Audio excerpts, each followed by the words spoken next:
नमस्कार, मैं हूँ ईश्वरपाल सिंह। आप देख रहे हैं हमारा यूट्यूब चैनल इंडिया आजकल सच खबर है। कल पेश एक नया वीडियो। भारत का लोकतंत्र खतरे में, क्या जनक्रांति ही एकमात्र रास्ता है? भारत जिसे कभी विश्व का सबसे जीवंत लोकतंत्र माना जाता था, आज एक गंभीर संकट से गुजर रहा है।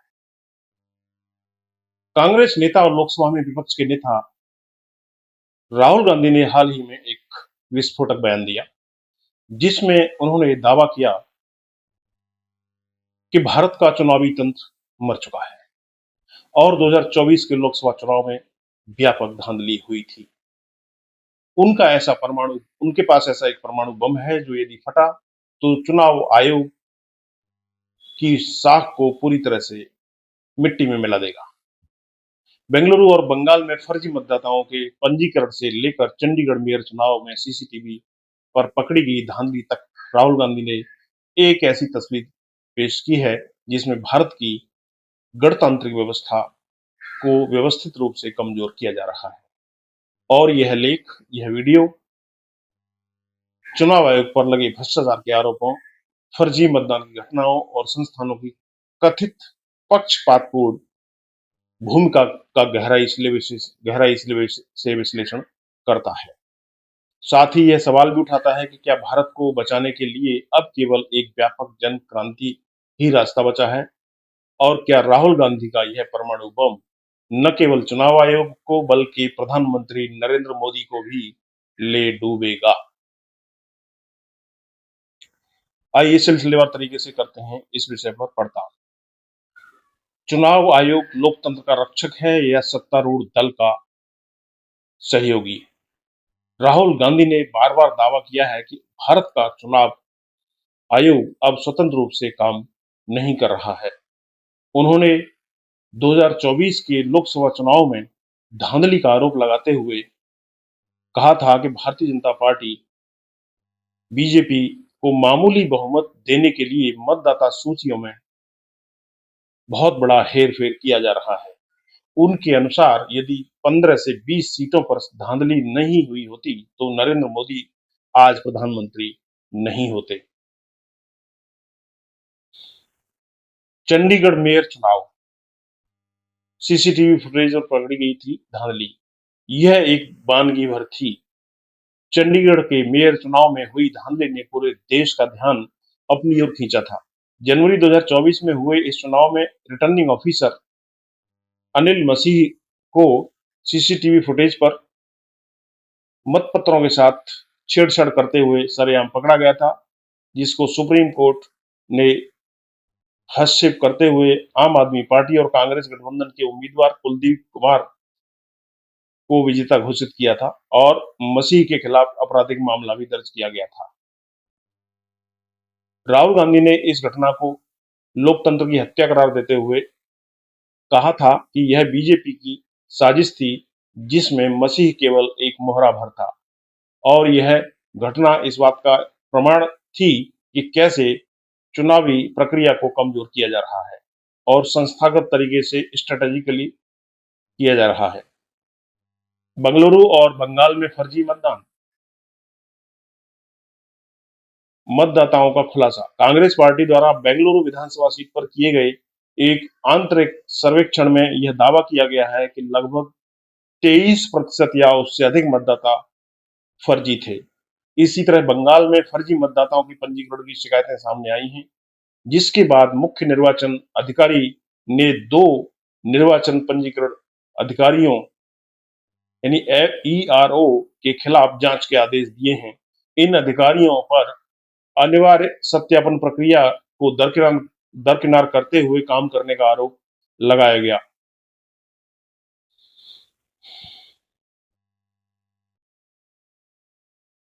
महाराष्ट्र में 1 करोड़ नए मतदाता। राहुल गांधी ने महाराष्ट्र के विधानसभा चुनावों का उदाहरण देते हुए कहा कि लोकसभा और विधानसभा चुनावों के बीच 1 करोड़ नए मतदाता जुड़े, जिनमें से अधिकांश वोट बीजेपी को गए। यह संदिग्ध वृद्धि उनके अनुसार सुनियोजित धांधली का हिस्सा थी। कांग्रेस ने दावा किया कि महाराष्ट्र में 6.5 लाख वोटों में से 1.5 लाख फर्जी वोट, जिनका प्रभाव 70 से 100 सीटों पर पड़ा। चुनाव आयोग का जवाब। चुनाव आयोग ने राहुल गांधी के आरोपों को बेबुनियाद और गैर जिम्मेदाराना करार देते हुए खारिज किया। आयोग ने दावा किया कि राहुल ने जून 24 में भेजे गए एक पत्र का जवाब नहीं दिया और न ही कोई औपचारिक शिकायत दर्ज की। आयोग ने यह भी कहा कि यदि कांग्रेस को कोई आपत्ति थी तो उनके उम्मीदवारों को अदालत में चुनाव याचिका दाखिल करनी चाहिए थी, लेकिन उन्होंने ऐसा नहीं किया समय रहते। संस्थान संस्थानों की निष्पक्षता पर सवाल। राहुल गांधी ने न केवल चुनाव आयोग बल्कि प्रवर्तन निदेशालय यानी ईडी और केंद्रीय जांच ब्यूरो यानी सीबीआई और यहां तक कि न्यायपालिका पर भी सवाल उठाए हैं। उनका दावा है कि ये संस्थान अब स्वतंत्र नहीं रहे हैं और सत्तारूढ़ दल के इशारे पर काम कर रहे हैं। ईडी और सीबीआई लोकतंत्र के लिए खतरा। विपक्षी नेताओं पर ईडी और सीबीआई के छापों और जांचों को अक्सर राजनीतिक प्रतिशोध के रूप में देखा जाता है। राहुल गांधी ने कहा कि ये एजेंसियां विपक्ष को डराने, धमकाने और का काम कर रही हैं, जिससे लोकतंत्र प्रक्रिया में गिरावट आई है। न्यायपालिका की चुप्पी। राहुल गांधी ने यह भी आरोप लगाया है कि न्यायपालिका अब स्वतंत्र रूप से काम नहीं कर पा रही है। उनके अनुसार संसद, उच्च न्यायालय और सुप्रीम कोर्ट भी सत्तारूढ़ दल के दबाव में काम कर रहे हैं।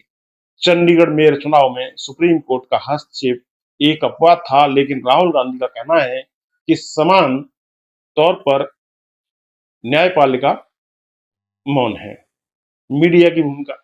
मीडिया, जिसे लोकतंत्र का चौथा स्तंभ माना जाता है, पर भी सवाल उठ रहे हैं।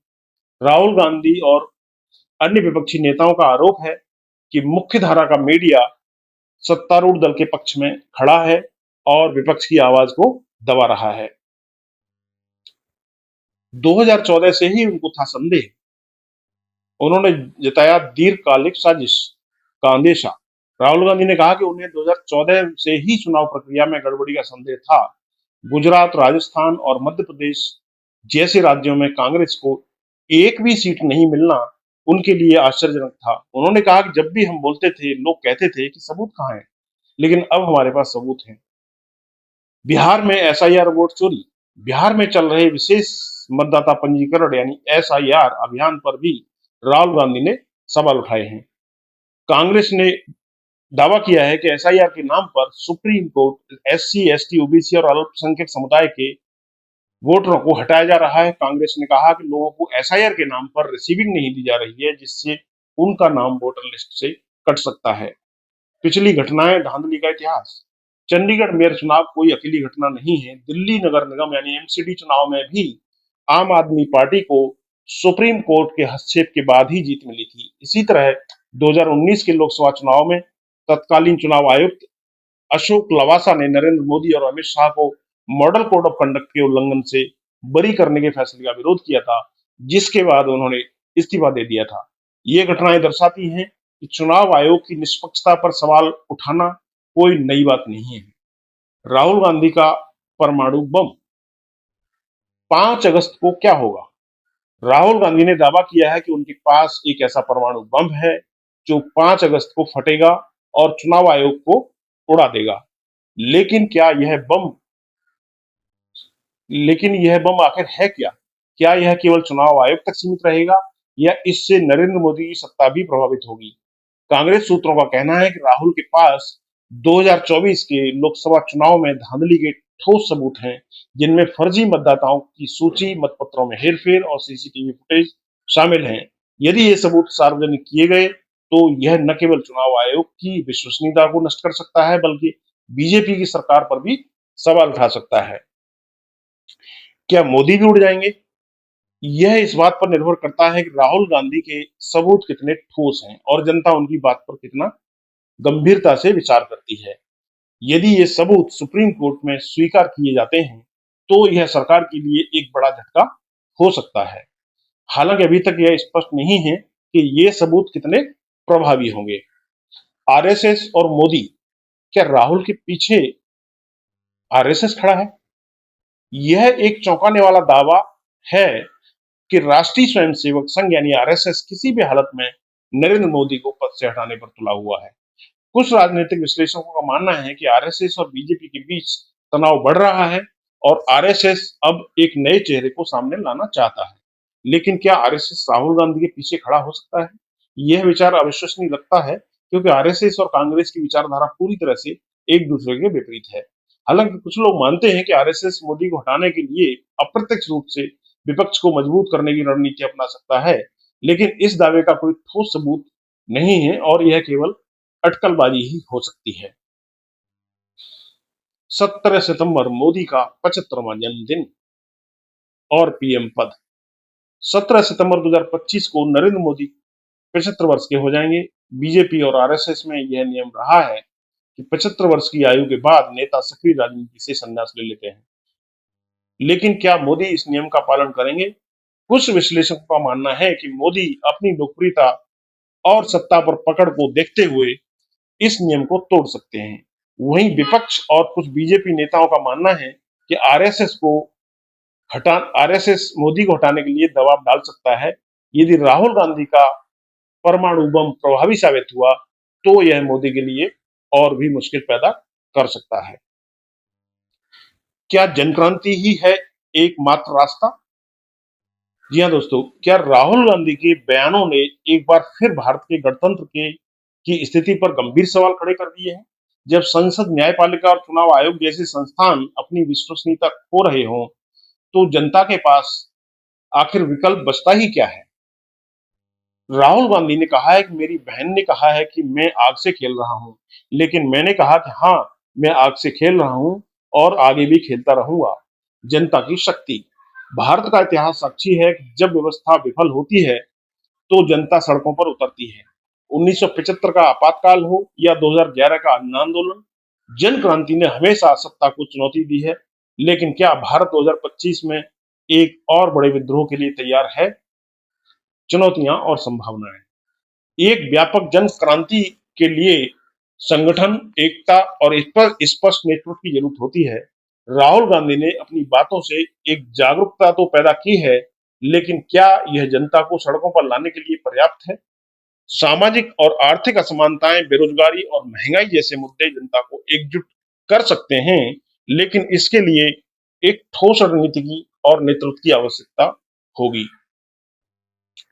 राहुल गांधी के बयानों और चंडीगढ़ मेयर चुनाव जैसे मामलों ने भारत के लोकतंत्र पर गंभीर सवाल तो खड़े कर ही दिए हैं।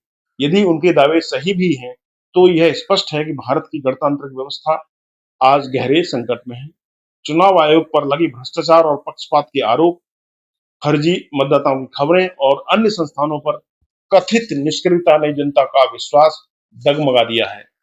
5 अगस्त को राहुल गांधी का परमाणु बम क्या असर दिखाएगा, यह तो अभी देखना बाकी है। आरएसएस और मोदी के बीच तनाव और 17 सितंबर को मोदी का 75वां जन्मदिन भारत की राजनीति को नए मोड़ पर ला सकते हैं। ऐसे में क्या भारत एक बड़े विद्रोह की ओर बढ़ रहा है? क्या फिर जनता चुपचाप इस लूट को स्वीकार कर लेगी? या राहुल गांधी ने आशा की एक छोटी सी किरण दिखाई है, लेकिन इस किरण को आग में बदलने के लिए जनता का साथ जरूरी है। क्या राष्ट्र इसके लिए तैयार है? यह सवाल हर भारतीय को अपने अंतरात्मा से पूछना चाहिए। दोस्तों, फिलहाल इस वीडियो में इतना ही। आपने वीडियो पूरा देखा धैर्य के साथ में, उसके लिए आपका बहुत बहुत शुक्रिया। नमस्कार, मैं हूँ आईपीएस यादव। मिलते हैं ऐसे ही किसी अगले वीडियो में। धन्यवाद।